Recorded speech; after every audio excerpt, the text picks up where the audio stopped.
आज मराठी बॉक्स ऑफिसवरती 2 मराठी चित्रपट रिलीज झालेले आहेत. एक म्हणजे बाई ग आणि त्यासोबत दुसरा म्हणजे रांगडा. तर या दोन्ही चित्रपटाची पहिल्या दिवशी किती कमाई होऊ शकते तेच आपण या व्हिडिओमध्ये पाहूयात. तर पहिला चित्रपट आहे बघा बाई ग. बाई ग हा मूव्ही जो आहे, या मूव्हीमध्ये आपल्याला स्वप्नील जोशी, प्रार्थना बेहरे त्यासोबत बरेच काही लीड स्टार कास्ट जे आहे ते दिसलेली आहे. आता या मूव्हीचे खरं सांगायला गेलं तर बजेट तर त्याची तर काही मला इन्फॉर्मेशन भेटली नाही आणि जे मी कलेक्शन सांगणार आहे ते देखील एक प्रिडिक्शन व्हिडिओ असणार आहे. प्रिडिक्शन म्हणजे की माझा अंदाज आहे, मला वाटतं की एवढी कमाई जी आहे ती होऊ शकते. तर मूव्हीला जवळपास सध्या 1,500पेक्षा जास्त प्रेक्षक बुक माय शोवरती इंटरेस्टेड आहेत आणि स्क्रीन्स जर बघायला गेलं तर मागील आठवड्यात रिलीज झालेले जे चित्रपट होते आम्ही जरांगे क्या विषय हाड, त्या चित्रपटापेक्षा तरी थोड्याफार चांगल्या बेटर स्क्रीन्स आहेत, बेटर शोज आहेत, मी असंच म्हणेल.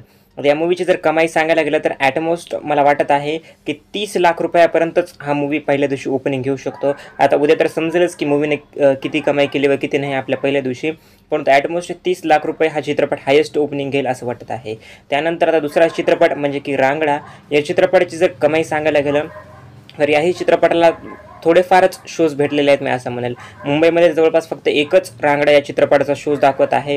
पुण्यामध्ये तरी थोडेफार शोज आहेत, पुण्यामध्ये तरी थोडाफार बेटर रिस्पॉन्स देखील आहे. काही काही शोज हाऊसफुल देखील गेलेले आहेत रांगडा या मूव्हीचे. त्यामुळं ॲटमोस्ट रांगडा हा मूव्ही देखील 15 ते 20 लाख रुपये आपल्या पहिल्या दिवशी कमवू शकतो असे चान्सेस आहेत. तर हे झाले दोन्ही मूव्हीचे पहिल्या दिवशी प्रिडिक्शन. तुम्हाला काय वाटतं, या दोन्ही मूव्हीज पहिल्या दिवशी किती किती कलेक्शन करू शकतात, किती किती कमाई करू शकतात, नक्की मला कमेंट सेक्शनमध्ये सांगा. थँक्यू.